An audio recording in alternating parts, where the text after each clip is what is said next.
Mom, we moved to the city last week. We forgot to tell you. Sarah dropped the bomb casually, like she had forgotten to buy milk.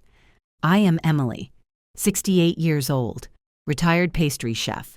She thinks I am just an old piece of furniture, but she ignores the fact that I own the building her husband is using for his business. The receiver of the cordless phone felt heavy and slippery in my hand, although maybe it was just the cold sweat that broke out on my palm in that instant. I was standing in the middle of my kitchen, the one that has smelled of vanilla and cinnamon for 40 years, surrounded by steaming pots.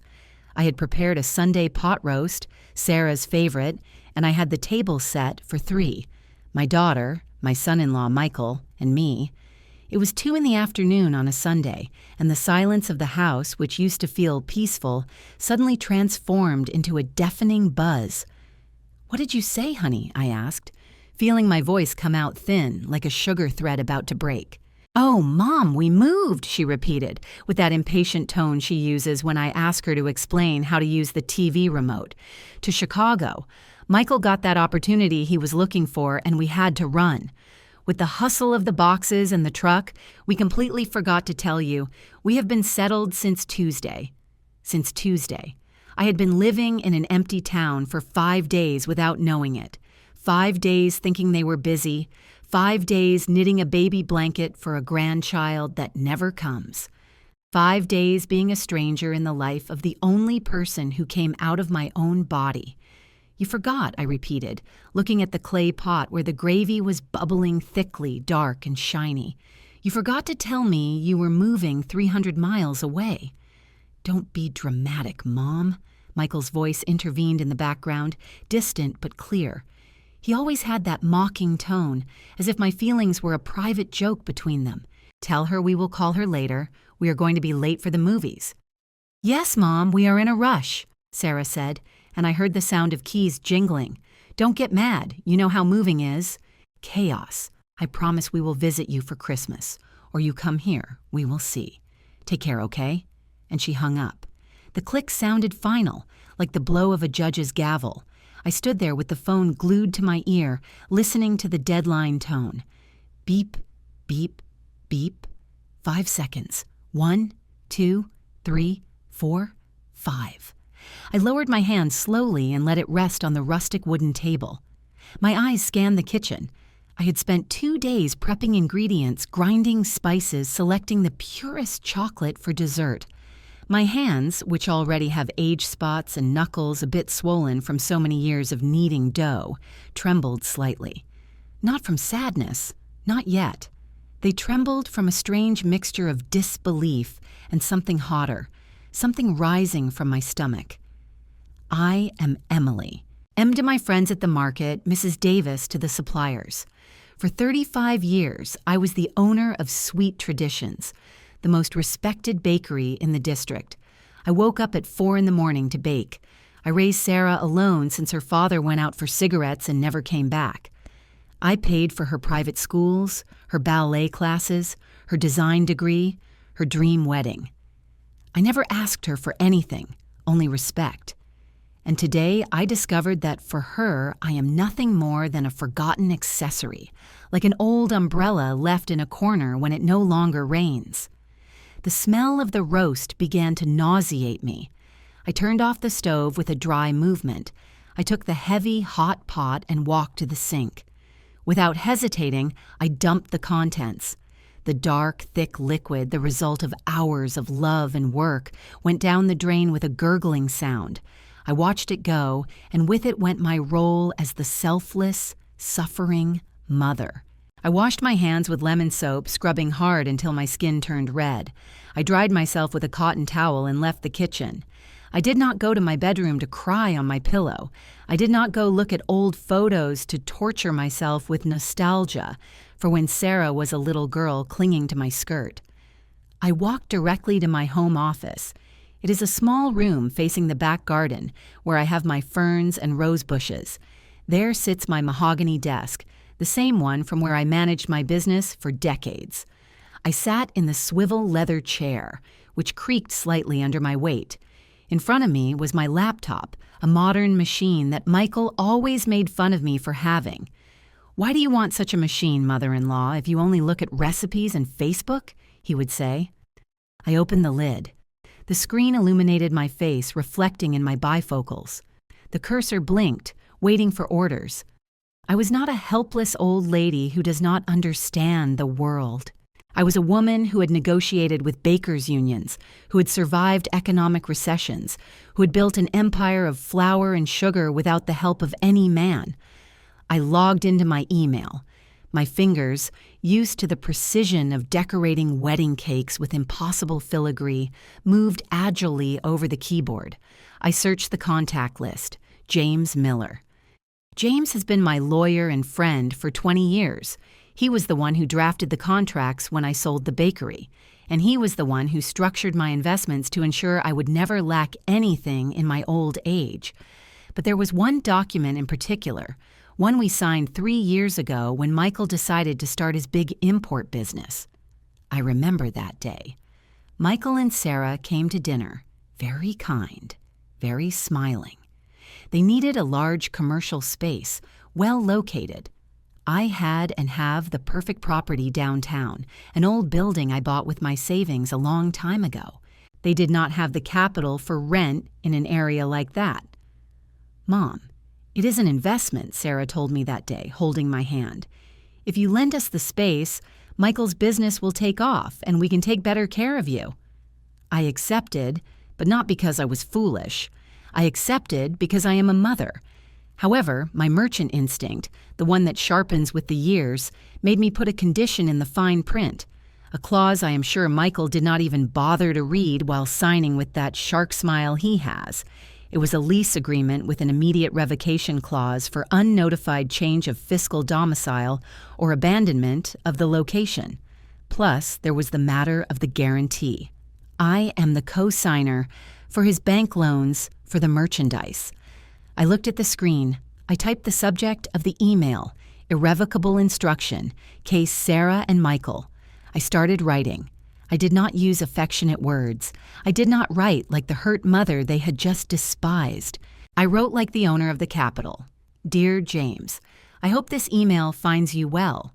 I am writing to inform you that due to a sudden change in the family and geographical circumstances of my daughter and her husband, I have decided to execute Clause 8 of the lease agreement for the commercial space on Main Street. Apparently, they have moved out of the city without prior notice, which, as I understand, constitutes a breach of contract by abandoning the physical operation of the business I guarantee. Please proceed to 1. Cancel the contract for the use of the premises immediately. 2. Notify the bank that I withdraw my guarantee on their business credit lines, effective tomorrow morning. 3. Prepare the eviction order for any remaining merchandise on my property, as I intend to put the space up for rent for a new tenant next week." I reread the text. It was cold, direct, and devastating. Michael thought his business was his. He believed the success he had these last 2 years was only due to his talent. He forgot he did not pay a single dollar of rent in an area where spaces cost $3,000 a month. He forgot the banks lent him money only because they saw my signature and my properties backing him. They moved to Chicago thinking they were taking the business with them, that they could manage it remotely or open a branch there with the profits from here. They forgot to tell me. They treated me like I did not exist. Well, if I do not exist to be told about a move, I do not exist to subsidize their dreams either. I attached the PDF file with the scanned contract I had saved in the important documents folder. The file name was Lease Agreement Michael. I felt my heart beating hard, but it was no longer pain. It was adrenaline. The same adrenaline I felt when I had to deliver 500 cakes in a weekend. I took a deep breath. The smell of burnt roast arrived faintly from the kitchen, reminding me of what they had despised. "Good luck in the city, daughter," I murmured to myself in the solitude of my office. My index finger hovered over the send key. I thought of Sarah's face when she was a child, giving me badly drawn pictures on Mother's Day. I thought of Michael laughing at my laptop. I thought of the moving boxes they filled in secret while I knitted baby blankets. Nostalgia wanted to stop me. "She is your daughter," an old and tired voice whispered in my head. "She's the only thing you have." But then I remembered the tone of voice. We forgot, as if I were invisible. I pressed send. The screen showed the message, "Email sent successfully." I closed the laptop gently. I stood up, smoothed my linen skirt, and walked to the window overlooking the garden. The afternoon sun bathed my rose bushes. They were beautiful, strong, full of thorns. I had pruned them last week so they would grow better. Sometimes you have to cut the branches that suck the sap so the tree does not dry out. I felt strangely light. The silence of the house no longer weighed on me. Now it was a silence of waiting. I knew the phone would ring again. Not today, maybe not tomorrow. But on Monday, when the bank notified Michael or when James sent the legal notice, the phone would ring. And this time, I would not be the one left speechless. I went to the kitchen, poured myself a glass of red wine I had saved for the meal, and sat at the head of the empty table. I toasted to the air, to the ghosts of my naive motherhood. "Cheers, Emily," I told myself. "Life is just beginning." I took a long sip and enjoyed the taste. I was ready for war, and they did not even know they had fired the first shot. What they did not know is that I had the gunpowder. Monday morning dawned with an insulting clarity, one of those clear blue skies that seem to mock you when your soul is cloudy. But my soul was not cloudy. It was cold and sharp like a freshly sharpened butcher knife. I got up at 6, as always, but I did not start soaking beans or sweeping the entrance. I took a warm shower. I put on my best navy blue pantsuit, the one I had not worn since a niece's wedding 2 years ago, and painted my lips a discreet red. Looking in the mirror, I did not see the grandma who knits blankets. I saw Emily, the boss. I took my leather bag, verified I had the master keys to the building on Main Street, and went out. I was not going to the market. I was going to inspect my territory. The commercial space, the one Michael pompously called the corporate headquarters of his imports, was on the best corner downtown. When I arrived, it was 9 o'clock sharp. The metal shutter was half open. I entered without asking permission. The place smelled of dust and that stale humidity that accumulates when not ventilated well. There were boxes stacked poorly in the aisles, cheap plastic merchandise from China that Michael swore was a European trend. At the counter was Billy, a 20-year-old kid, skinny and lanky, whom Michael had hired for minimum wage. The poor guy had headphones on and did not even notice my presence until I knocked on the counter with my knuckles. The dry sound of my rings against the wood made him jump. "Oh, Mrs. Davis," he exclaimed, taking off his headphones clumsily. "You scared me. What are you doing here? Boss Michael is not here. I think he is on a trip or something. He has not come in all last week." "I know, Billy," I replied with a calm that surprised me. "I am here to check some things about the electrical wiring. You keep doing your thing." I walked toward the back office, the management suite. The door was locked, but that has never been a problem for the building owner. I took out my keychain, that heavy bunch that jingles with the authority of property, and found the small silver key.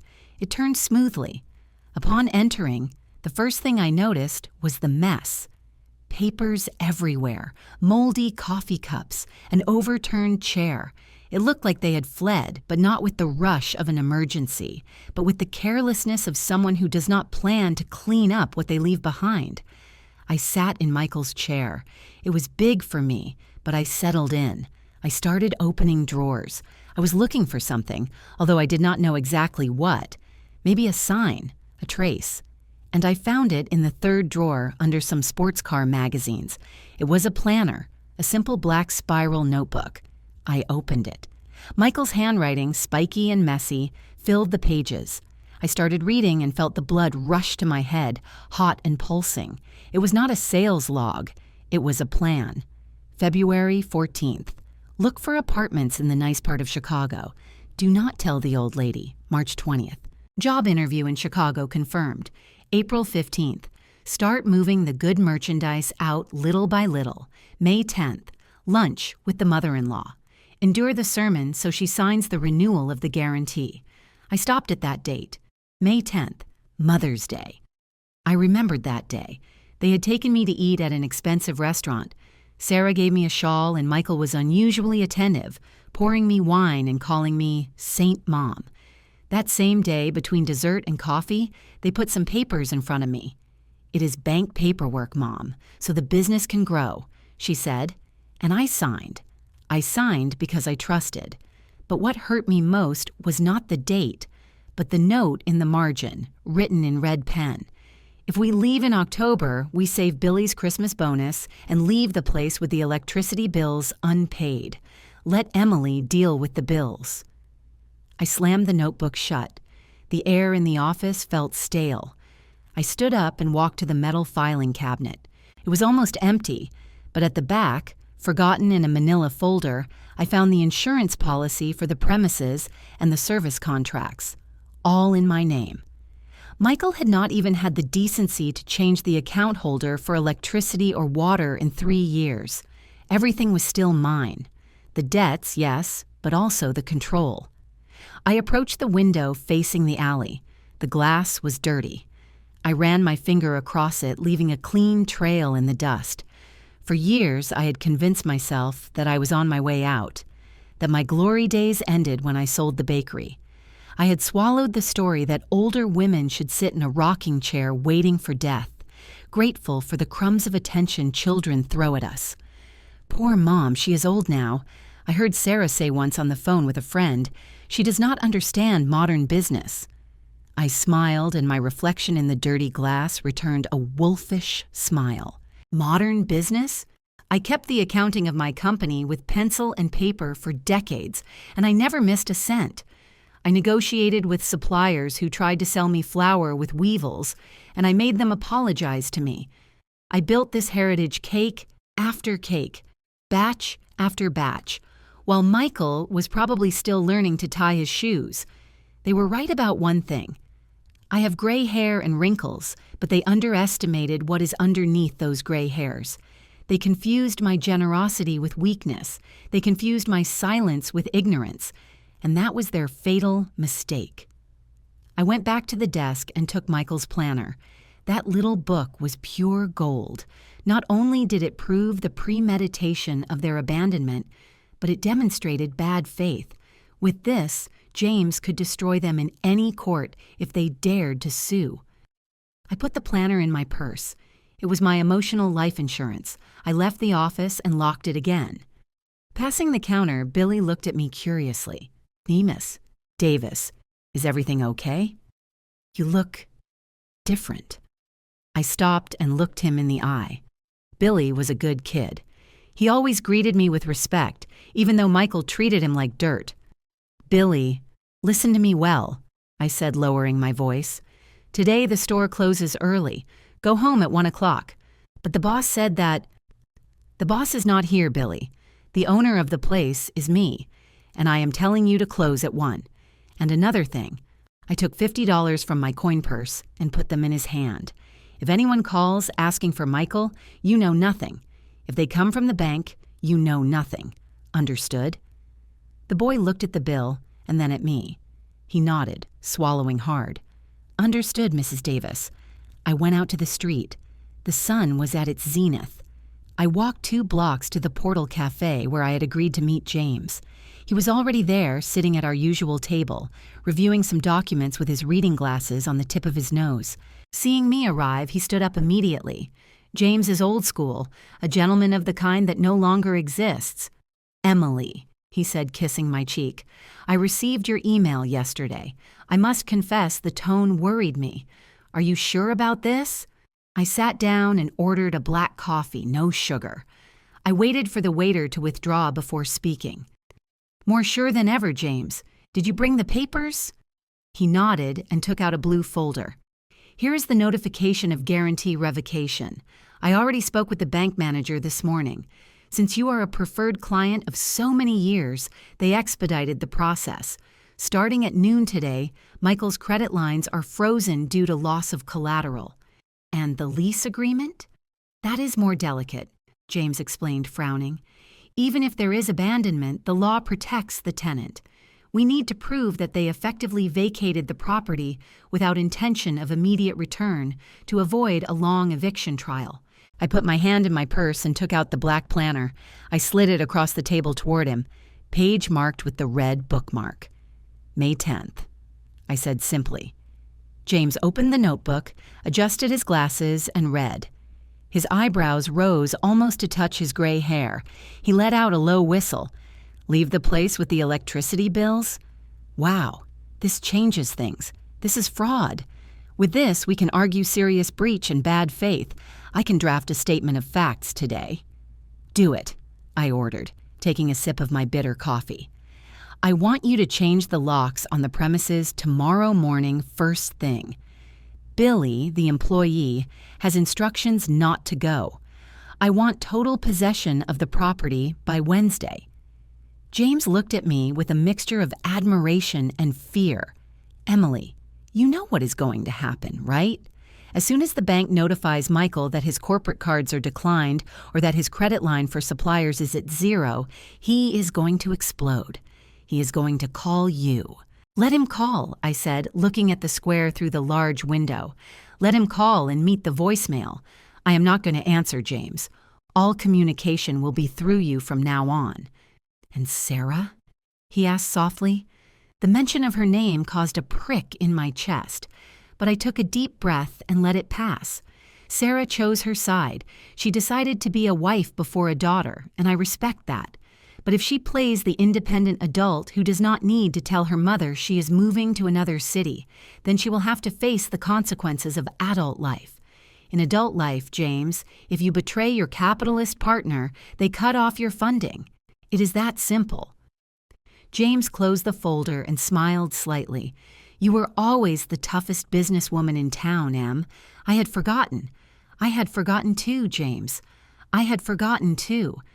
I spent the rest of the afternoon in my study. I did not cook. I ordered food delivery, something I never do because I say street food has too much grease. But today I did not feel like being domestic. Today I felt like being a strategist. I sat in front of the computer and opened my bank accounts. For years, I had maintained a fairly robust emergency fund, money that Michael had always wanted me to invest in his crazy tech gadget import schemes. I saw the balance. It was enough to live quietly for 10 more years. But then I saw the movements of the joint account I had with Sarah, an account we opened for medical emergencies. It was empty. The last withdrawal had been last Thursday. $5,000. Concept. Transfer. I felt a punch in the stomach. It was not about the money. Thank God I did not need it to eat. It was the action. They had emptied my medicine account, my emergency account, to pay for their move, without asking, assuming it was their right. Sadness wanted to return. That sticky and dark sensation of being a victim. But I looked at the black planner on my desk. I looked at James's business card and the sadness turned into fuel. They think I'm a bottomless pit, I thought. They think Mom always forgives, that Mom always understands. I opened a new document on the laptop. I started writing a list. It was not a grocery list. It was a list of assets. 1, commercial premises, Main Street, possession recovery in process. 2, personal savings account, intact. 3, residential house, free of liens. 4, delivery truck, the old Ford that Michael uses, in my name. I stopped at point 4, the truck, of course. They used it for the move. Surely they had it there, in Chicago, but the papers were in my safe and the registration card was in my name. I took the phone and dialed James's number, who was surely already in his office drafting the document. James, it is me again. I forgot a detail. Tell me, Emily, the white Ford truck, license plate stay 4589, is in my name. I want to report it as stolen. There was a silence on the other end of the line. Emily, that implies the police could detain them. It is a criminal offense. No, not stolen by strangers, I corrected, calculating coldly. Report it for abuse of trust, unauthorized use. Let them detain it if they see it circulating in another state, without the owner's permission. I want them to feel the ground moving under their feet, James. I want them to be afraid when they try to start that vehicle to go to their dream job. Understood. Abuse of trust. I will process it tomorrow. I hung up. The afternoon was falling and shadows lengthened in the garden. I poured myself another glass of wine. I felt strange, as if I had shed old, dry skin. For years, I was the mother-in-law, the mom, the silent provider of Tupperware with food and signed checks. Now, in the silence of my empty house, I was becoming something else, something they had not foreseen in their escape plans. I looked at the cordless phone on the table. It was mute, but I knew the invisible waves of my decisions were already traveling through the air, through fiber optic cables, through banking systems. Tomorrow would be Tuesday, the day they celebrated 1 week of their new life. Tomorrow, their new life was going to crash head-on with my old authority. "Cheers to forgetfulness, daughter," I whispered to the air, raising my glass, because thanks to you forgetting me, I remembered myself. I left the glass on the table and heard, for the first time that day, the distant sound of thunder. A storm was coming, and I was the one invoking it. Tuesday dawned with a different silence, one that did not weigh but vibrated with the static electricity of what was to come. At 8 in the morning, the only sound on Main Street was the sharp buzz of Mr. Henderson's drill, the trusted neighborhood locksmith. "Done, Mrs. Davis," he said, wiping his hands on his blue overalls.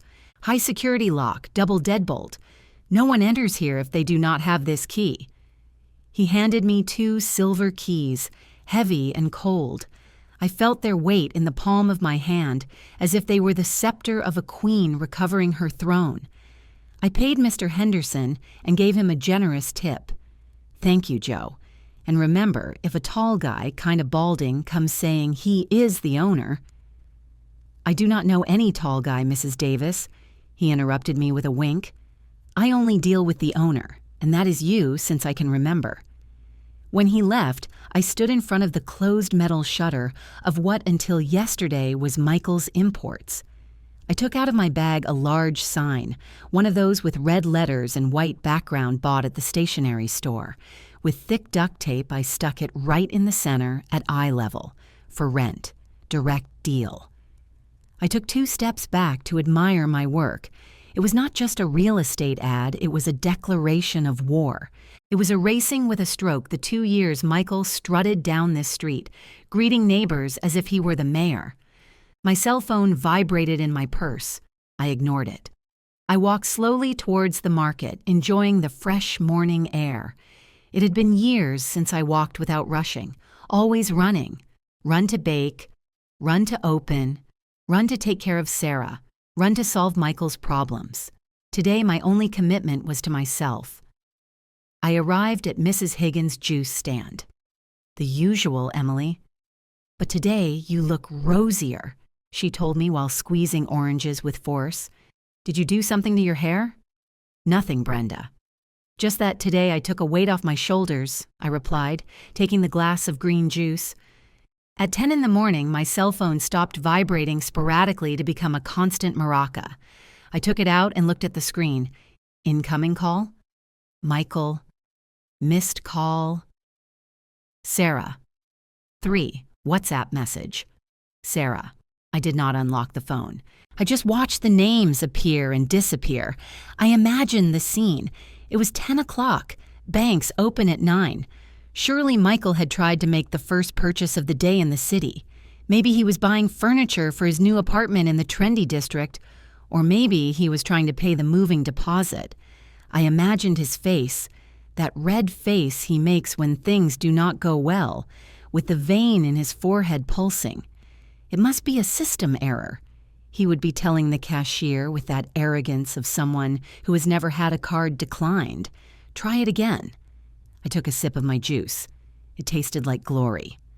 At 11, I sat on a bench in Central Park under the shade of an oak tree. I took out my knitting.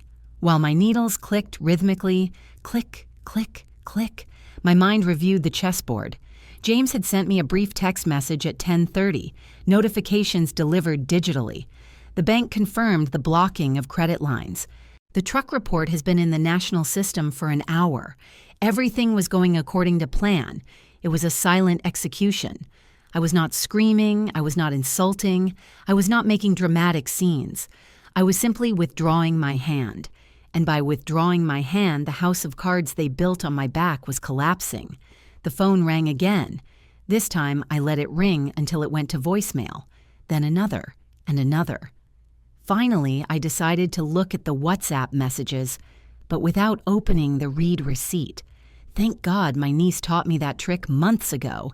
Sarah, 10:15 a.m. Mom, are you okay? We are calling you.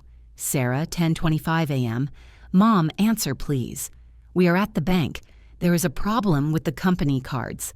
Michael, 10:42 a.m. Emily, we need you to call the bank urgently. They blocked everything by mistake. They say the guarantor withdrew. Clarify that it is a mistake. Sarah, 10:55 a.m. Mom, this is not funny. Michael is furious. We cannot pay the movers, and they do not want to unload the furniture if we do not settle. Answer. I smiled with sadness. They did not ask how I was. They did not say sorry for leaving without telling me. They only asked.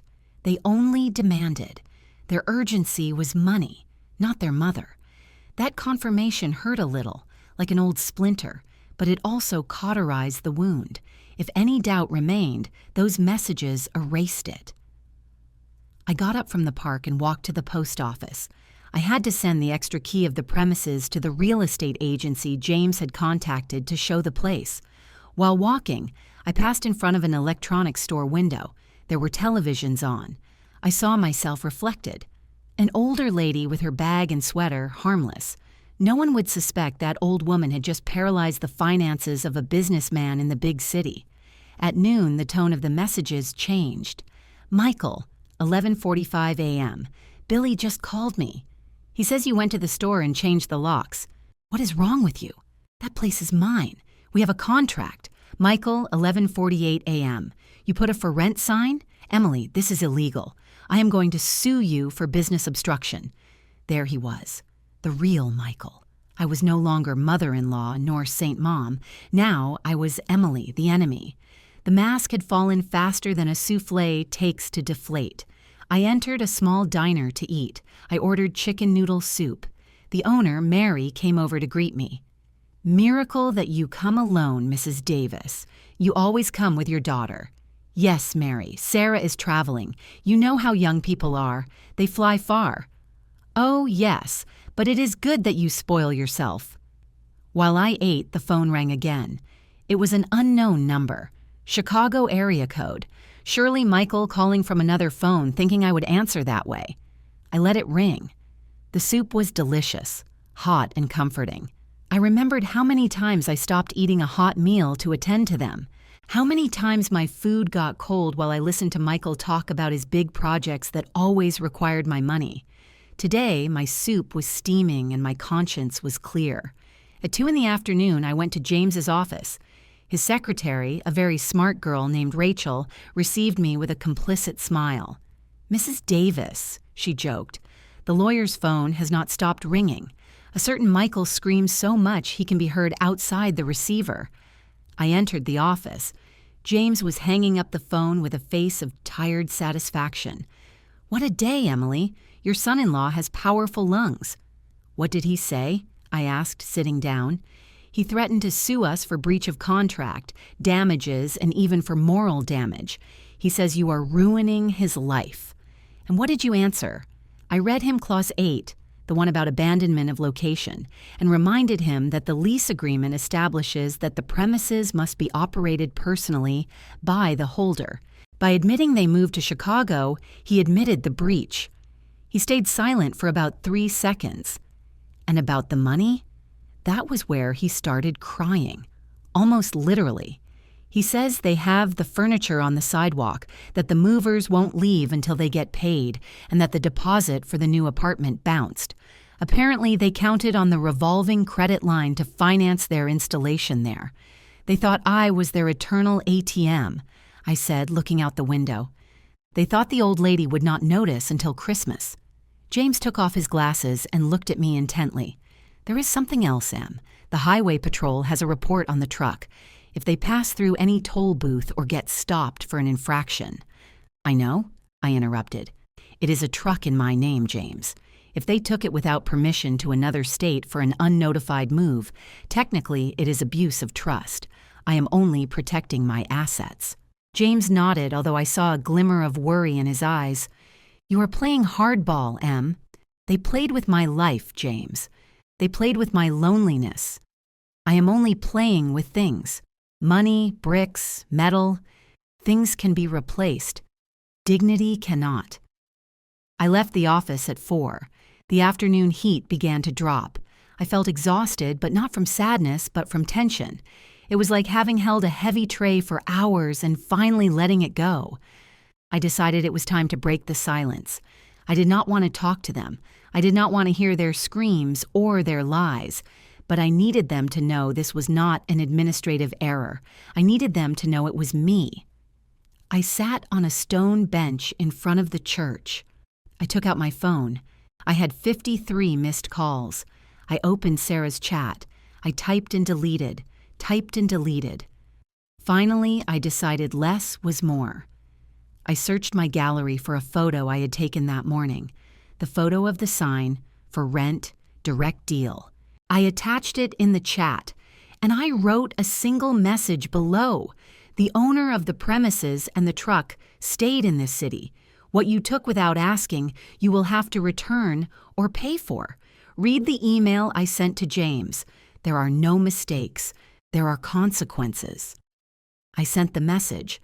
I saw the blue check marks appear instantly. They were glued to the phone. Seconds later, the phone started ringing in my hand. The screen lit up with Sarah's photo, an old photo from when she graduated, smiling. My thumb hovered over the green answer button. My heart skipped a beat.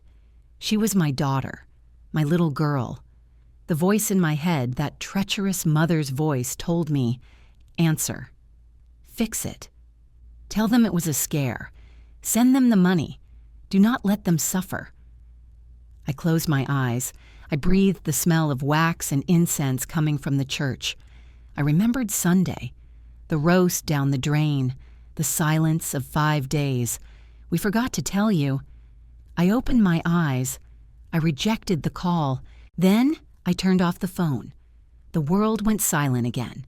But now it was my silence. I got up and went into the church, not to pray for forgiveness, but to give thanks for the strength. I sat in one of the back pews. A few minutes later, I felt a strange vibration. It was not my phone. It was off. It was a vibration in the air. The church door flew open and a gust of wind entered. Leaving half an hour later, I turned on the phone just to see the time. I had a new voicemail. It was not from Sarah. It was from an unknown number. I listened to it, putting the device to my ear. Mrs. Emily Davis. This is Officer Ramirez from the Highway Patrol. We have a white Ford truck detained with a report of unauthorized use at the toll booth entering Chicago.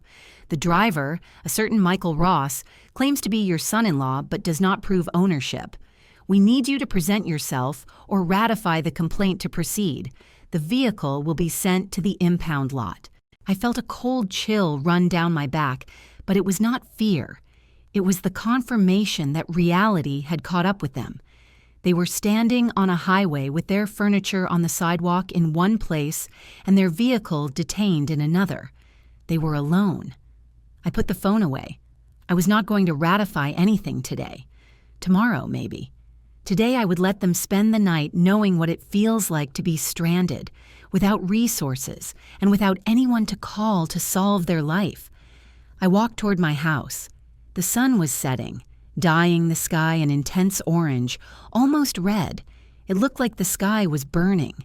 I entered my house, my refuge. I took off my shoes and poured myself a glass of water. The house smelled clean, peaceful. I approached the kitchen calendar and tore off last month's page. We were in a new era. Tomorrow I would have to deal with the police. Tomorrow I would have to listen to the crying. But tonight, Emily was going to sleep peacefully, knowing that for the first time in years, she had control of the oven and no one else was going to decide when the bread was taken out. The lesson was just beginning, and they had just discovered that fire burns. The phone rang at 7 in the morning. It was not the shrill ring of an emergency, but the insistent drumming of reality knocking at the door. I was already awake, sitting in the breakfast nook with a steaming cup of coffee in my hands, watching the dew evaporate from the leaves of my ferns. I had slept deeply like I hadn't in years, with the tranquility that comes from knowing the accounts are clear, even if the heart is a little bruised. I let it ring 3 times. On the 4th ring, I answered. I put it on speaker and left the device on the wrought iron table next to my sweet roll. "Mom?" Sarah's voice sounded broken, thick, as if she had been crying all night or hadn't slept at all. "Mom, please don't hang up. We are in a horrible problem." I took a sip of coffee before responding. The taste of cinnamon comforted me. "Good morning, Sarah. What kind of problem? Did you forget something else?" "Don't start with irony, Emily. This is serious."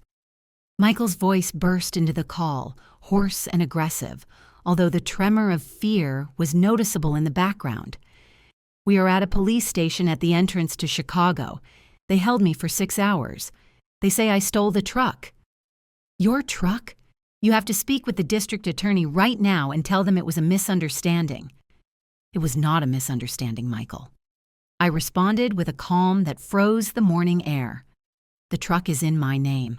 You took it without my permission for a move you did not inform me about, taking it out of the jurisdiction where it was insured. That, here and anywhere, is called abuse of trust." "But we are family," Sarah screamed, and I heard sobs. "Mom, they treated us like criminals. We had to leave the movers in a motel because we have no way to pay them, and the truck won't move until we settle. Michael has no access to the accounts. We are stranded, Mom. No money, no car, and with the police on us." I felt a pang in my chest. They were my blood. I imagined Sarah, always so put together, now undone in a dirty and cold bureaucratic office. But then I looked at my hands. Those hands that worked 40 years so she would lack nothing, and I remembered how they discarded me in 5 seconds last Sunday. "Sarah, daughter," I said softly, "you decided to be independent. You decided you did not need to notify me of your plans. Well, independence has a price. The price is that when you make a mistake, you pay for it with your money, not your mother's." "We don't have money, damn it," Michael exploded. "You blocked everything. You ruined my credit. I have suppliers waiting for advance payments today. Emily, stop playing the offended businesswoman and fix this. If you don't withdraw the complaint and unblock the guarantee, I swear that—" "That what, Michael?" I interrupted him, raising my voice for the first time, a dry and authoritative tone I used when an employee ruined a dough. "Are you going to sue me? Are you going to stop visiting me?" "Oh no, wait. You already did that. You already left." There was a silence on the other end of the line. Background noise from a police office could be heard. Radio sounding, people talking, the typing of old machines. "Listen to me well, both of you," I continued, feeling how every word cemented my new position. "I'm not going to talk to any police officer on the phone. If you want to solve this, you will have to do it like adults. Michael, put me on with the officer in charge if he is there. Or better yet, tell your lawyer to call Mr. Miller. All dealings will be legal." "We don't have money for a lawyer right now, Mom," Sarah moaned. "Please just withdraw the truck report. We will come back. We will return the truck to you, but get us out of here." I leaned back in the chair, the sun starting to warm my legs. "You want to negotiate? Very well, we will have a video call at noon. Connect from wherever you can. I will have James by my side. If I see an ounce of humility and a serious payment plan, maybe I will consider granting a legal pardon so they release the truck. But the bank money, that is lost forever." I hung up before they could protest. The following hours were a frenetic but ordered activity. I dressed in my best clothes, a beige shirt dress, and a pearl necklace. I went to the neighborhood salon to get my hair done. I wanted that. When they saw me on that screen, they wouldn't see the little old lady in a robe. I wanted them to see the chairman of the board of their disaster. At 11:30, I arrived at James's office. He had the conference room ready. He had printed the bank statements, the lease agreement, and the photos of the abandoned premises I had sent him. "Are you ready, Em?" he asked, serving me a glass of water. "This is going to be hard. Seeing children humiliated is not pleasant. It is harder to see them ungrateful, James. Today I do not come to humiliate them. I come to educate them. A lesson I should have given them 20 years ago, and that for love I postponed too long." At 12 sharp, the computer screen in the conference room lit up. We accepted the call. The image was pathetic. They were sitting in what seemed to be a cheap internet cafe or the reception of a sleazy hotel. The lighting was terrible. Sarah had swollen eyes and smeared makeup. Michael, who always wore brand-name shirts and flashy watches, looked disheveled, with a day's beard and a wrinkled shirt stained with sweat. Seeing James and me, sitting in an air-conditioned office, impeccable and serene, Michael straightened his back, trying to recover some of his usual arrogance. "Well, Emily, here we are," he said, crossing his arms. "Cut the theater. What do you want to release the truck?" James took the floor, with that professional and cold tone I like so much. "Good afternoon. First of all, let's clarify the legal situation. Mrs. Davis does not have to want anything. You, Mr. Ross, have an open investigation file. The truck is in the federal impound. To get it out, you need the owner to grant a pardon and prove ownership. Otherwise, you could spend the process in preventive detention if the judge determines flight risk. And given that you just changed address without notifying, the flight risk is evident." Michael paled. His jaw dropped. He looked at Sarah, seeking support, but she just looked at the camera, ashamed. "Mom," she whispered. "Silence, Sarah," I said, looking her directly in the eyes through the camera. "I am talking to your husband, the businessman. Michael, let's talk business. You thought you could leave with my truck, with my capital, and leave me with your debts and your dirty premises. You were wrong." I took out a folder and opened it in front of me. "I have here the report from Sweet Traditions, my old bakery. Do you know why it lasted 35 years? Because I never spent what I didn't have. You, on the other hand, according to the statements James reviewed this morning, have been using the corporate credit card I guarantee for dinners, clothes, and personal trips. That is called fraudulent administration. That is a lie. They are representation expenses," Michael stammered. "Buying watches and paying for spas is not representation," James intervened, sliding a paper toward the camera. "We have the vouchers. Emily could expand the criminal complaint to include fraud." Michael deflated. He put his hands to his head, pulling the little hair he had left. It was the image of total defeat. The business shark was just a goldfish in a plastic bag with holes. "What? What do you want?" Michael asked with a broken voice. There was no more mockery, only fear. "First," I said, numbering with my fingers, "the truck returns. Today, you will hire a tow truck with the little money you have left or borrow it. I don't care. I want it in my driveway tomorrow morning, first thing. But the move, the furniture." Sarah moaned. "Rent a freight truck, like normal people do. The Ford is mine. Second, you are going to sign a debt recognition for the $5,000 you took from my medical account, and for the pending balances of the credit cards. James will send you the digital document right now for electronic signature." "And the shop?" Michael asked with a thread of hope. "If we pay that, can we continue operating? I need the tax address to invoice." I laughed. It was a dry laugh, without joy. "Oh, Michael, you still don't understand. The space on Main Street no longer exists for you." "How?" "But we have a contract." "Had," James corrected. Clause 8. "Besides." James looked at me and nodded. "This morning," I said, enjoying every syllable, "I signed a new lease agreement. A pharmacy chain had been looking for that corner for months. They offered me double the rent of what you paid symbolically and a 10-year contract. They start remodeling on Monday." Michael's eyes opened wide. Sarah's mouth formed a perfect O. The blow was brutal. I had taken away not only the past, but the future they thought they had secured. Without the shop, without the credit, and without the truck, their import empire was smoke. "You can't do that," Michael shouted, hitting the table where his computer was. "I have merchandise there. I have clients who are going to go look for me. The merchandise you left thrown like trash I put in a storage unit. You have 3 days to pick it up or I donate it to charity. And about your clients? Well, I suppose you will have to tell them you moved or that you forgot to tell them, like me." Sarah started crying, but this time it was not a manipulation cry. It was the cry of someone realizing the real world is hard and cold. "Mom, you are leaving us on the street. We have nowhere to go in the city without the bank money. The apartment deposit bounced. We are going to have to come back." I looked at her, and for a second I saw my little girl who scraped her knees. But then I saw the 40-year-old woman who emptied my medicine account. "If you come back, Sarah, it won't be to my house," I sentenced. "My house is not a hotel for failures nor a waiting room. If you return, you will have to look for where to live and look for work." "Michael, I heard the plastics factory is hiring night shift supervisors. It is honest work. Are you telling me to work as a laborer?"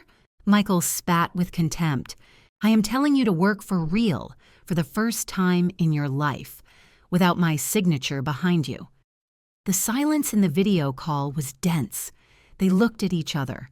Reality had fallen on them like a concrete slab. Expensive restaurants were over. Pretensions were over. They were alone. "You have 1 hour to sign the debt recognition and send me the tow truck receipt for the pickup truck," I said, preparing to finish. "If you do it, James will call the district attorney to grant the pardon and have them release the vehicle only so you bring it to me. If not, well, Michael, go practicing how to sleep in a cell." "Mom, why are you doing this to us?" Sarah asked with a thin voice. "We just wanted to progress." I approached the camera, invading their entire field of vision. "No, daughter, you wanted to use me. You wanted to progress at my expense, not with me. You treated me like an old piece of furniture that is forgotten. And today you learned that this old piece of furniture is the owner of the house." I signaled James. He cut the transmission. The screen went black. The room remained silent. James let out a long sigh and loosened his tie. "Good Lord, Emily, you have ice in your veins. I have never seen someone dismantle their own family with such surgical precision." I stood up, feeling my legs tremble a little. Not from weakness, but from the adrenaline discharge. "I didn't dismantle them, James. I took away their crutches. Now we will see if they know how to walk, or if they only knew how to crawl." I walked to the office window. Below, life in the city continued its course. People walked, cars passed. No one knew that a pitched battle had just been fought in that office. "Do you think they will sign?" "They have no choice. Michael is a coward. He is panicked by jail." "And Sarah?" "Sarah is discovering who her husband really is when other people's money runs out. And what are you going to do now?" I turned and smiled at my old friend. "Now, James, I am going to go eat an ice cream, butter pecan, the one I like so much, and that Michael said had too much sugar for someone my age. And then I am going to buy new yarn. I am going to knit something for myself, a red scarf, bright. I am tired of knitting baby blankets for grandchildren that do not exist." I left the office with my head held high. Crossing the square, my phone vibrated. An email, DocuSign notification. Document signed by Michael Ross and Sarah Davis. They had done it in less than 15 minutes. Fear is a powerful motivator. I stopped in front of the fountain in the square. The water jumped happily under the sun. I took out the phone and dialed the local travel agency number. "Good afternoon, miss." "This is Emily." "Yes, I wanted to ask about that trip to Napa Valley I saw in the brochure. The wine tour, yes, for one person. Single room, the best one you have." While giving my details, I felt lightness in my soul I did not know. For years, my money and time had been just in case the kids need it. That just in case was over. Power was not only having the shop or the truck, True power, I discovered that afternoon while the sun warmed my face, was the ability to say no. Say enough. And above all, say me first. I looked north towards where the highway led to Chicago. I imagined Michael and Sarah getting on a second-class bus, defeated, returning to a city that was no longer their kingdom. They would come to claim, they would come to cry, but they would encounter a closed door and a woman who no longer lived waiting for their call. I put the phone in my purse. The butter pecan ice cream was waiting for me, and I knew that, for the first time in a long time, the taste wouldn't be bitter, thinking about anyone else. "Safe trip back, children," I murmured to the wind. "I hope you learn to cook your own roast because Mrs. Davis's kitchen has just closed for you." I turned around and walked toward the ice cream parlor, and my heels resonated on the pavement with a firm, sure rhythm. Click, click, click. The sound of a woman who just recovered her own life. Cut to. 3 months have passed since the white Ford truck returned to my driveway, brought by a tow truck and with a pale and trembling Michael signing the delivery receipt under the severe gaze of 2 officers. 3 months since my electronic signature sealed the fate of the Main Street shop, and with it the end of my son-in-law's fantasies of greatness. Today, the corner where cheap Chinese plastic boxes and dust used to accumulate looks unrecognizable. Now, big blue letters illuminate the facade. St. Raphael Pharmacy. There is air conditioning, immaculate white ceramic floors, and people entering and leaving with bags of medicines and diapers. Every first of the month, promptly at 9 in the morning, I receive a notification on my cell phone. It is not a text message asking for money, nor an excuse for why business is slow. It is the rent deposit notice, an amount that exceeds by far what Michael promised to give me in his best dreams, and never fulfilled. I am sitting in my living room, but it is no longer the mausoleum of silences that was that fateful Sunday. I have changed the curtains. I took down those heavy wine-colored fabrics that Sarah liked because they said they were elegant, and put up white linen ones, light, that let in the sunlight and dance when the afternoon wind blows. The house smells different. It no longer smells of the anxiety of waiting for visits that do not arrive. Today it smells of lavender and freshly ground coffee.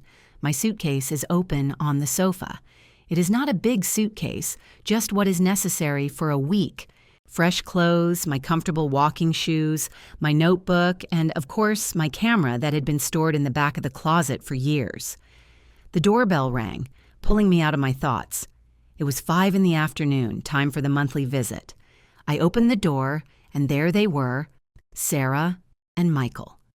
The change in them was notable, almost painful to see if I still had the blindfold of the selfless mother on. But I do not have it anymore.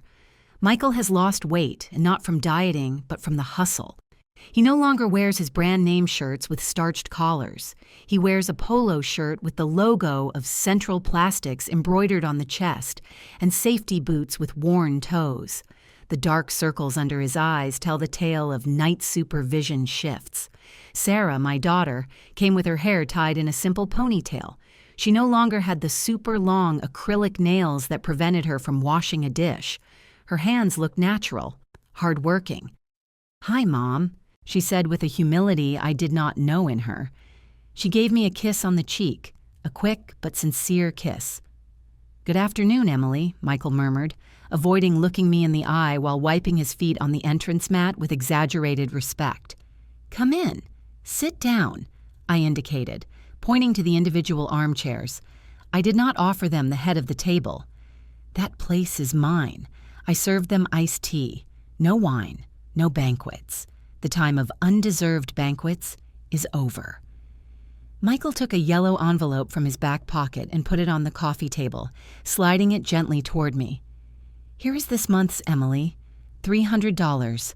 It is what we could gather aside from the apartment rent and expenses." I took the envelope. I did not open it to count the money in front of them. That would be in bad taste, but I felt the thickness of the bills. It was the agreed payment for the card debt and the money they took from my account. At this rate, it would take them 5 years to pay me, but I did not care about the time. I cared about the consistency. Thank you, Michael. I will note the payment in the ledger. How is work going? He sighed, leaning back on the armchair and stretching his legs. Heavy. The night shift kills anyone. The manager is a despot who times us even on bathroom breaks. And the heat of the machines. You can't imagine. There was a time when I would have said, "Poor thing, leave it, I will help you." There was a time when I would have run for the checkbook. Today I just nodded and took a sip of my water. Honest work tires the body, Michael, but lets the conscience sleep, I said calmly. At least you know the money you have in your pocket is truly yours. Sarah looked at me. There was sadness in her eyes, yes, but also something new. Resignation. Maybe maturity. I got a part-time job at a stationery store near where we rent, she told me. They pay little, but they let me leave early to do housework. I never knew how hard it was to keep an apartment clean and clothes washed without help, Mom. Sorry. That word floated in the air. Sorry, not for leaving, not for the money. Sorry for the blindness. Learning costs, daughter, I replied, looking at her with tenderness but without pity. I learned to knead with hands burned by the oven. You are learning to live with hands stained by reality. It does not hurt you. It makes you strong. Michael looked at my open suitcase on the sofa. His eyes opened a little. Are you going on a trip? He asked with a tone of disbelief. For them, I was a static element of the house, like the chimney or the ceiling beams. Tomorrow morning I am going to Napa Valley, the wine route. Alone? Sarah asked, alarmed. Mom, but it is far. And if something happens to you, and if you get sick, who is going to take care of you? I smiled. The irony was delicious. Daughter, I am 68 years old. I do not have dementia. I have travel medical insurance, a cell phone with credit, and a credit card that I pay on time. If something happens to me, I will call a doctor. I do not need to be taken care of. I need to live what I did not live, taking care of other people's businesses. They remained silent. The silence was no longer tense like in the video call. It was a silence of acceptance. They were in front of a woman they did not know, a version of Emily who did not bake cakes to please, but cooked her own destiny. The truck, Michael started, hesitating. Are you going to use it? Because if not, maybe we could, to get to work. I cut him off with a look. I didn't even have to raise my voice. The truck stays in the garage, locked and with the battery disconnected. It is not up for discussion, Michael. When you finish paying the debt, maybe we talk about selling you a used vehicle. Meanwhile, public transport is very efficient. Michael lowered his head, nodding. The lesson was learned. You do not borrow what you tried to steal. They stayed half an hour more. We talked about the weather, neighborhood news. When they got up to leave, Sarah stopped at the door. Mom, the roast you made that Sunday. Her voice broke. I miss it. I miss your food. When I return from Napa, I told her, putting a hand on her shoulder, maybe I will invite you to eat, but you will have to bring dessert, and you will have to let me know in advance if you come. This is no longer a roadside diner. I watched them walk away toward the bus stop. They walked slowly, tired, holding hands. They had no luxuries, they had no pretensions. But for the first time in years, I saw them as a real couple, facing life together, without my protective shadow covering them. I had done them the biggest favor of their life by letting them go. I closed the door and locked the deadbolt. I turned toward my house. I still had a couple of hours before sleeping. I decided to go out for a last walk around the neighborhood before my trip. I walked toward the market. The afternoon fell golden over the fruit and flower stands. People greeted me as I passed. Goodbye, Mrs. Davis. Ready for the trip? Brenda shouted from her juice stand. Ready and excited, Brenda. I will bring you some good wine when I return. I kept walking until I reached the corner of Main Street. I stopped in front of the pharmacy. Through the clean glass, I saw Billy. Yes, the same Billy who worked for Michael. When I recovered the premises and the pharmacy chain signed the contract, I put a special condition in the negotiation. They had to interview the previous staff. Billy, with my recommendation, was not only hired but was now in charge of the evening shift. He wore a clean uniform, a badge with his name, and a calm smile while attending to an older lady. I entered. The little bell on the door rang. Billy looked up and his smile widened. Mrs. Davis, what a pleasure to see you. Are you coming for your vitamins for the trip? I came to say hi, Billy, and to see how everything is going. Everything excellent, boss. I mean, Mrs. Davis, here they pay on time. I have Social Security and benefits. Truth is, I had never been so calm. Thank you. Really, thank you for speaking for me. You earned it, kid. You were loyal when others fled. Loyalty is paid with loyalty. I left the pharmacy feeling the fresh night air on my face. Not only had I recovered my assets, I had healed a small part of my environment. The chaos Michael left had transformed into order and benefit for many. My building was no longer a monument to my son-in-law's ego, but a place that served the community and gave dignified work. I returned home with a full heart. I finished packing my suitcase. I put away my knitting, that red scarf I had finished last week. It was soft, shiny, vibrant. I tried it on in front of the mirror. The red highlighted the white of my gray hair, giving me an air of distinction and strength. I sat in my favorite armchair with the house in silence. I thought of all the women my age I know, women who make themselves small, who erase themselves so as not to be in the way, who hand over the keys of their life to their children thinking that is love. I was about to be one of them. I was 5 seconds away from being it. That Sunday, with the phone in my hand. But anger saved me, and then strategy liberated me. I realized that power is not shouting or banging on the table. Power is having options. For years, my only option was to be a mother and mother-in-law. Now I am a traveler, I am an investor, I am a counselor, I am a friend, I am Emily. Sarah and Michael think I punish them. They do not understand that I just balanced the scales. They needed to hit bottom to learn to swim, and I needed to stop being their lifeguard to be able to navigate my own ship. Today they eat the bread they earn with the sweat of their brow, and that bread, even if hard, will taste better to them than any gifted cake. I looked at the photos on the mantelpiece.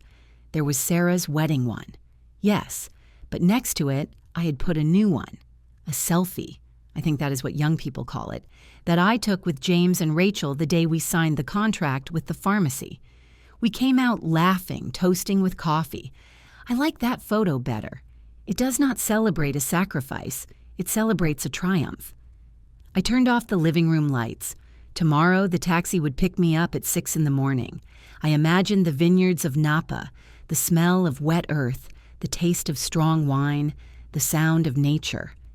I imagined walking through cobbled streets I do not know, talking to people who do not know who I am or what cakes I baked, people for whom I will simply be an interesting lady with a camera and a red scarf. I went up the stairs to my room. My steps no longer weighed. My knees, curiously, no longer hurt as much as before. They say the body carries the sorrows of the soul, and my soul had taken a sack of stones off itself. I lay in my bed, with the fresh sheets smelling of lavender. Before closing my eyes, I took my cell phone one last time. I opened the chat of my group of friends from the market, the Warriors, as Brenda christened us. I wrote a short message. Tomorrow the adventure begins, girls. I will send photos. And remember, do not leave your house keys out, nor your hearts either. See you when I get back.